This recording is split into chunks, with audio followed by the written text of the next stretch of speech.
चलिए बच्चों, पिछली वीडियो में हमने देखा था कंपटीशन एग्जाम के बारे में। मैंने आपको सारे सिलेबस बताए थे कि कैसे क्या कहाँ रीजनिंग आता है, कैसे मैथ आता है, कैसे जीएस आता है, कैसे हिंदी आता है।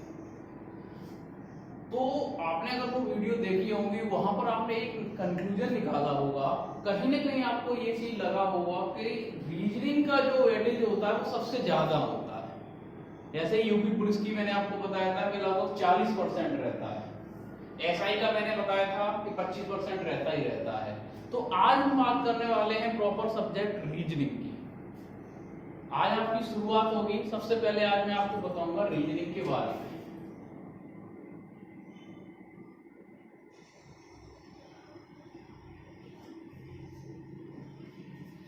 सबसे पहली बात तो यह है कि रीजनिंग में होता क्या है, क्या होती है ये रीजनिंग। वैसे तो हिंदी में इसको हम बोलते हैं तर्क शक्ति परीक्षण। क्या बोलते हैं? तर्क शक्ति परीक्षण। आपने किताब में लिखा देखा होगा, हिंदी में ऐसे ही लिखा होता है तर्क शक्ति परीक्षण। तर्क मीन्स होता है मेरे भाई लॉजिक। क्या होता है? लॉजिक। शक्ति मीन्स होती है पावर, और परीक्षण माने होता है टेस्ट। बात समझ रहे? लॉजिक, कभी कभार हम लोग कहते हैं कि तर्क को तर्क करना। भाई मेरे यहाँ कुतर्क नहीं होगी, केवल तर्क यानी कि लॉजिक, किसी चीज का लॉजिक होना चाहिए। पावर माने शक्ति, यानी कि आपके अंदर लॉजिक करने की कितनी शक्ति है, इसका क्या होगा यहाँ? टेस्ट यानी कि परीक्षण होगा। लॉजिक, पावर और टेस्ट, तर्क शक्ति परीक्षण, ये तीन चीजें यहाँ माने रखती हैं। कितना आपके अंदर पावर है लॉजिक करने की, इसका यहाँ परीक्षण होने वाला है। मेरे भाई रीजनिंग के अंदर बहुत सारे टॉपिक होते हैं, बहुत सारे। अब क्या क्या होता है मैं आपको बताऊंगा थोड़ा सा।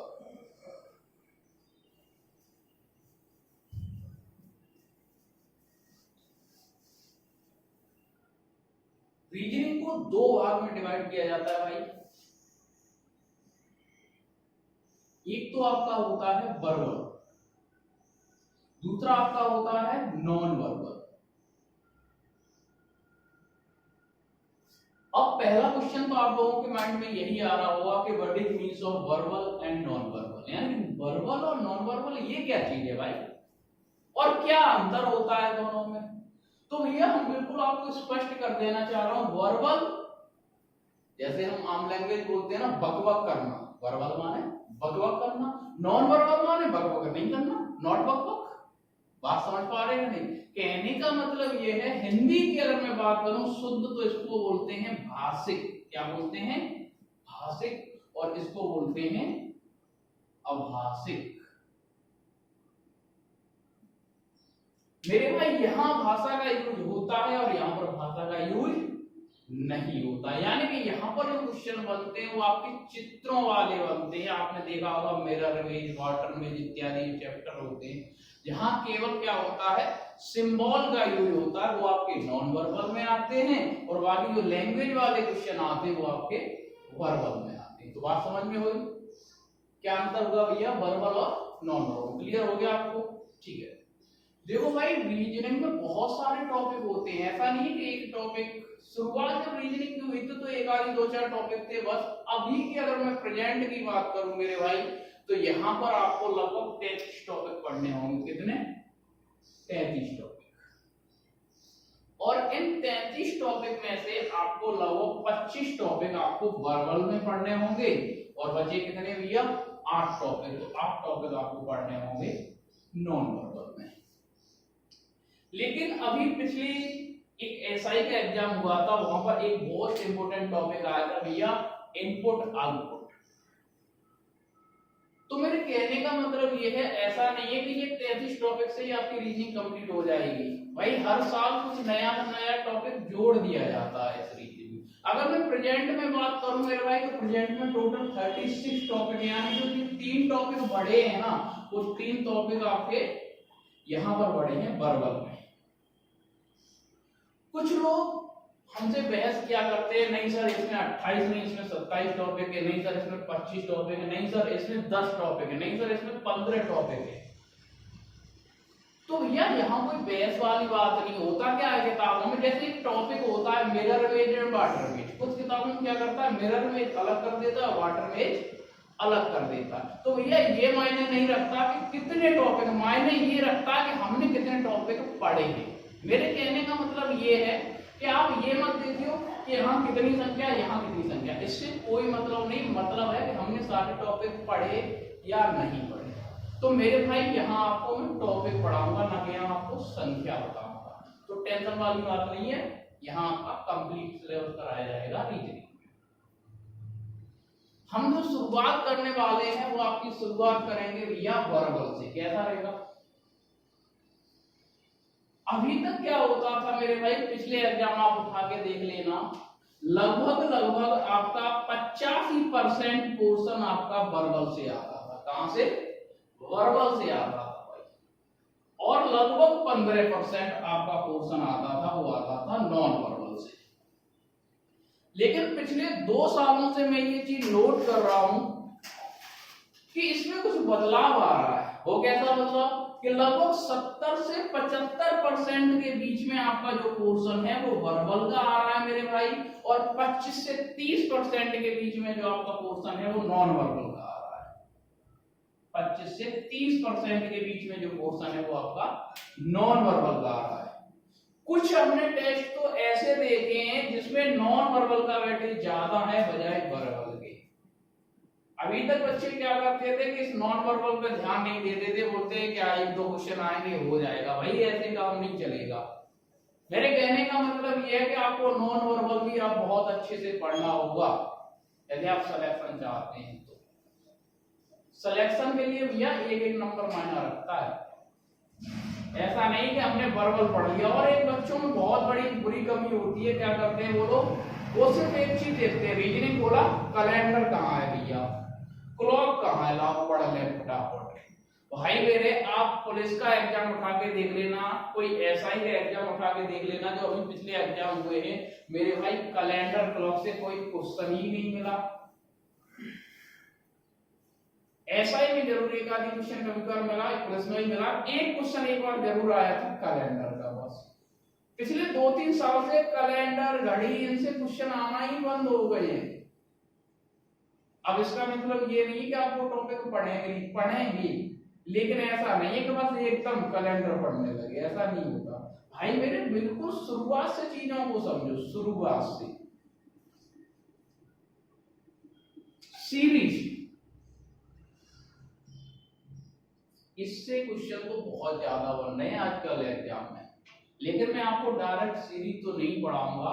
मैं आपको वर्बल स्टार्ट करने जा रहा हूं, और वर्बल का पहला टॉपिक आज मैं स्टार्ट करूंगा, बिल्कुल शुरुआत करूंगा भाई, बिल्कुल बेस से लेकर। देखेंगे क्या होता है ये टॉपिक।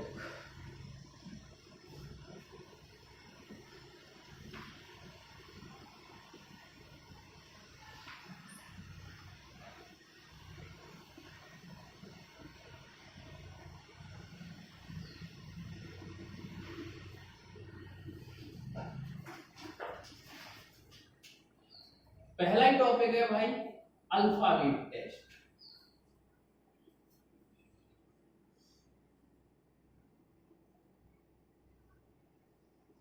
हिंदी में इसको बोलते हैं वर्णमाला परीक्षण।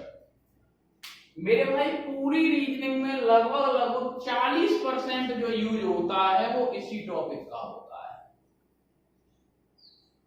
जब मैं आपको आगे पढ़ाऊंगा तो आप देखोगे कि इसका कितना ज्यादा यूज हो रहा है।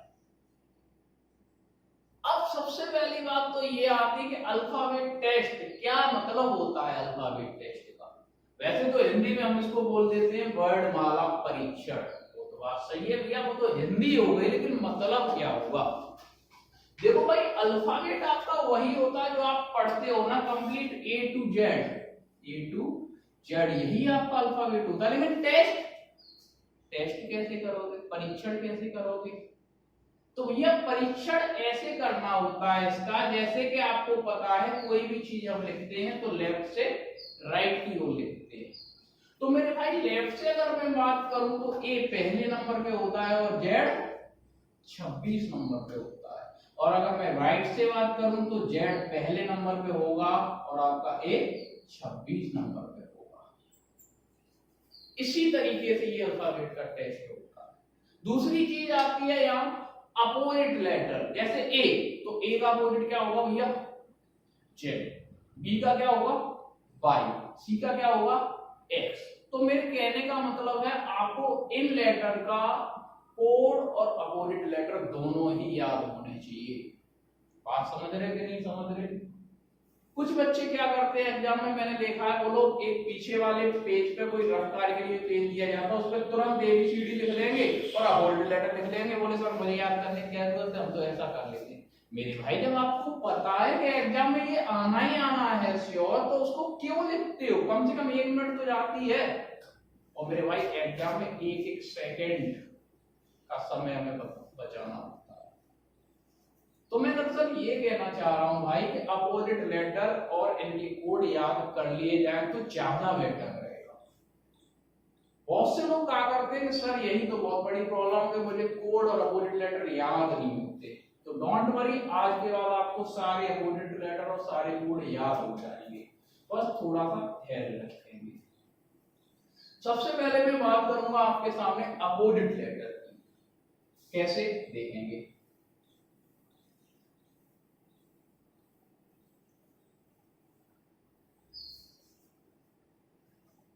थोड़ा समझेंगे और मैं आपको एक छोटी सी कहानी टाइप में पूरे अपोजिट लेटर याद करा दूंगा। जैसे कि ए, शुरुआत कर रहा हूं मैं ए से, बी, सी,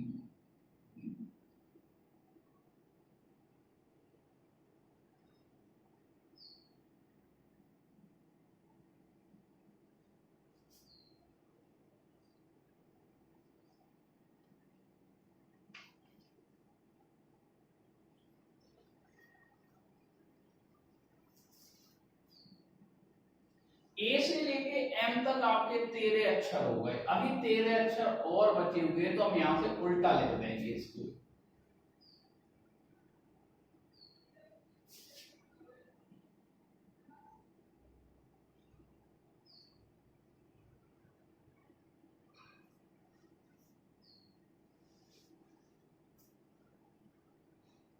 इसका मतलब क्या हुआ? इसका सीधा सा मतलब हुआ कि ए का अपोजिट जेड है, बी का अपोजिट वाई है, ई का अपोजिट वाई है, एच का अपोजिट एस है, जे का अपोजिट क्यू है और एम का अपोजिट एन है।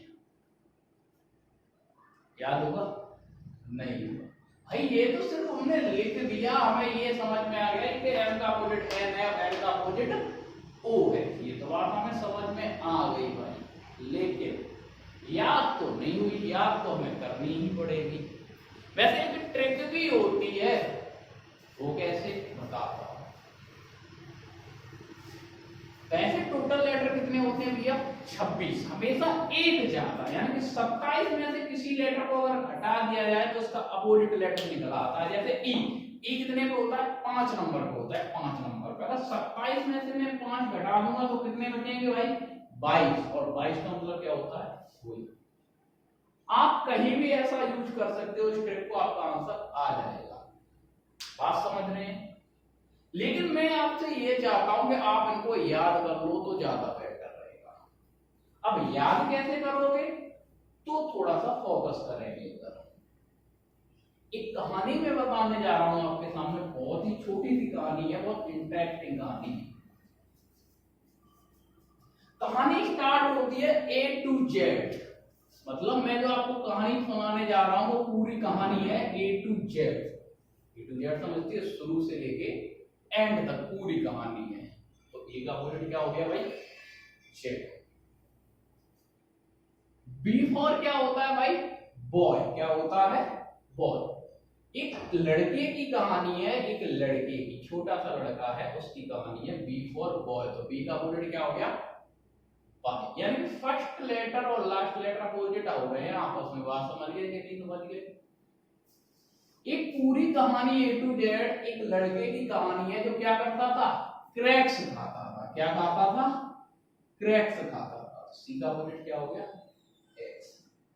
और ऐसा नहीं, थोड़े पैसे वाले घर का था भाई, क्रैक्स खाता था, वो भी कैसे खाता था भाई, माउंटेन ड्यू किसके साथ में, ड्यू के साथ में आता था, तो डी का अपोजिट डब्ल्यू हो गया।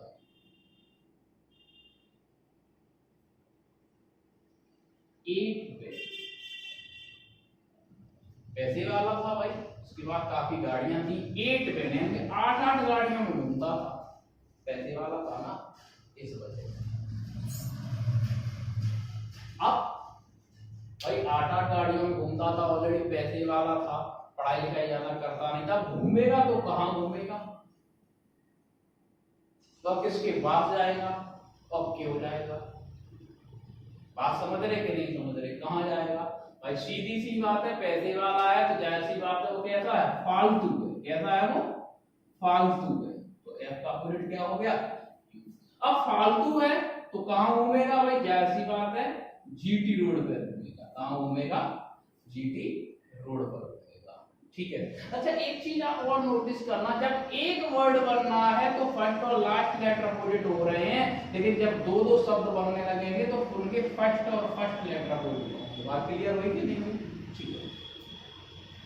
एच की बात करूं भाई, घर वालों ने इससे बोला भाई तू क्यों मेरा नाम खराब कर रहा है, एक काम कर थोड़ा बहुत पढ़ाई लिखाई भी कर ले, उसने बोला ठीक है भाई थोड़ी बहुत करते पढ़ाई लिखाई, तो उसने क्या किया भाई, हाई स्कूल, थोड़ा बहुत जुगाड़ उगाड़ लगा के हाई स्कूल किया उसने। अब बोले भाई नौकरी भी चाहिए, अब हाई स्कूल के बाद नौकरी भाई पुलिस में तो लगेगी नहीं, काय में लगेगी, रेलवे में लगेगी, इंडियन रेलवे, क्योंकि दो शब्द बन रहे हैं आप देख रहे हैं, तो यहाँ क्या हो रहा है, फर्स्ट और फर्स्ट लेटर के अपोजिट हो रहे हैं। अब पढ़ाई भी हो गई, नौकरी भी हो गई, तो भैया अब काय का नंबर आएगा, नहीं पता, पता तो होगा, जाहिर सी बात है नौकरी लगने के बाद शादी का नंबर आता है, काय का, शादी का, तो भाई इसकी शादी भी हुई, जब शादी हुई तो एक बढ़िया सी क्वीन आई, यानी कि झक्कास क्वीन।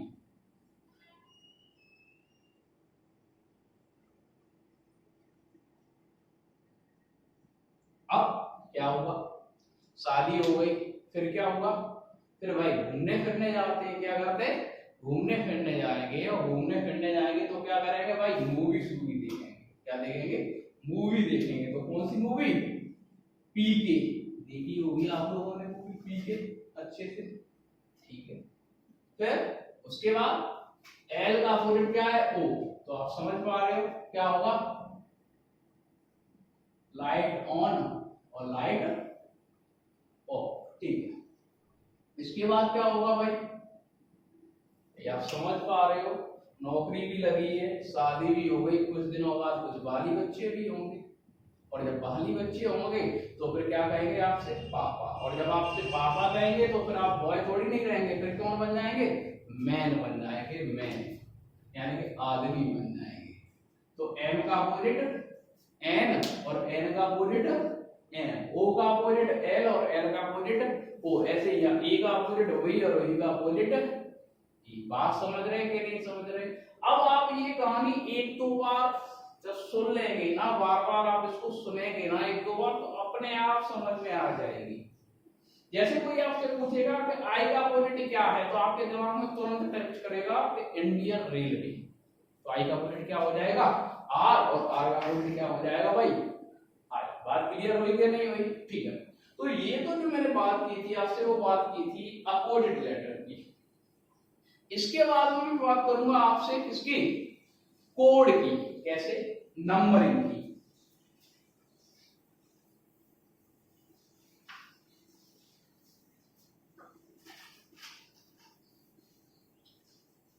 पहले चीजों को मैं ढंग से आपको समझाऊंगा, उसके बाद आपको ट्रिक बताऊंगा आगे।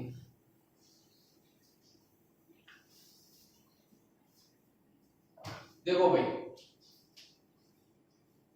जैसे कि आप जानते हैं आपकी एबीसीडी कुछ इस तरीके से ही होती है, A B C D E F G H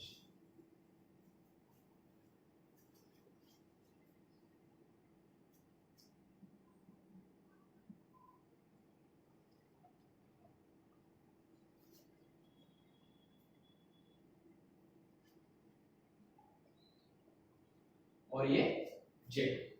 अब नंबरिंग में करूंगा, थोड़ा ध्यान से देखना, अभी तो लिख के मैं दिखा रहा हूं, फिर आपको ट्रिक भी बताऊंगा। नंबरिंग करूंगा क्या,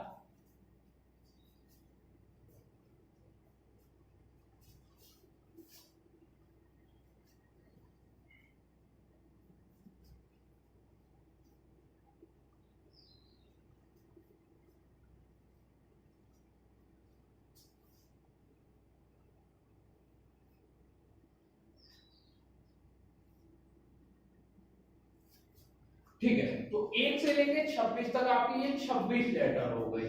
ये आपको याद करना ही पड़ेगा, जैसे कि ई तो 5 नंबर पे, आर तो 18 नंबर पे, ओ तो 15 नंबर पे। लेकिन बात वही है कि हमसे तो याद होता ही नहीं है ना। तो भैया हम यहाँ क्या करेंगे, आपके सामने एक ट्रिक रखने जा रहे हैं। ट्रिक, वो ट्रिक क्या है आप बहुत आसानी से पहले से जानते भी होंगे, कॉमनली ट्रिक है भाई, जिसका नाम है इजोटी। क्या है, इजोटी। यहां कुछ नहीं करना होता है भाई, सिर्फ 5 का टेबल लिखना होगा। वो कैसे देखेंगे, 5, 10, 15, 20 और 25। भाई ये तो क्लियर हो गया होगा। इसका मतलब ये निकला मेरे भाई कि ई का क्या कोड है, 5 है। क्या कोड है भाई, 5। देखो है या नहीं है। जे का क्या है मेरे भाई, 10 है। बोलो है क्या नहीं है, ठीक है। ऐसे ही O15, T20 मैच तो देखते ही है ना, T20 मैच, ठीक है। और भाई 25 है।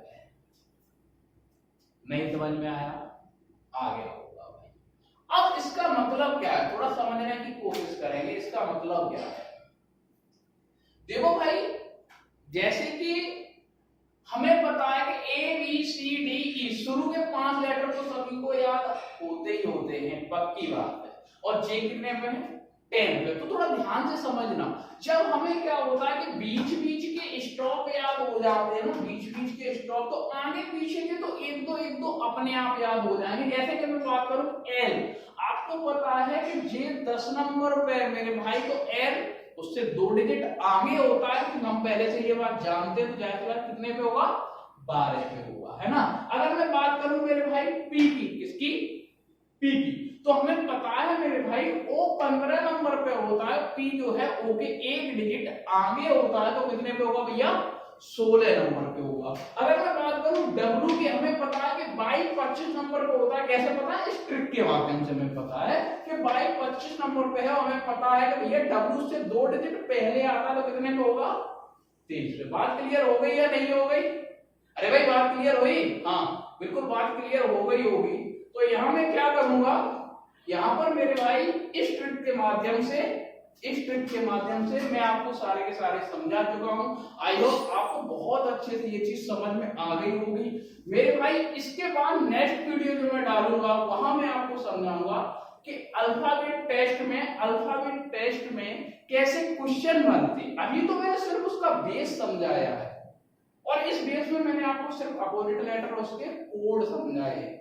तो मेरे भाई जब तक मैं नेक्स्ट वीडियो लाऊं, तब तक आप कोड और अपोजिट लेटर पक्का याद कर ही ले।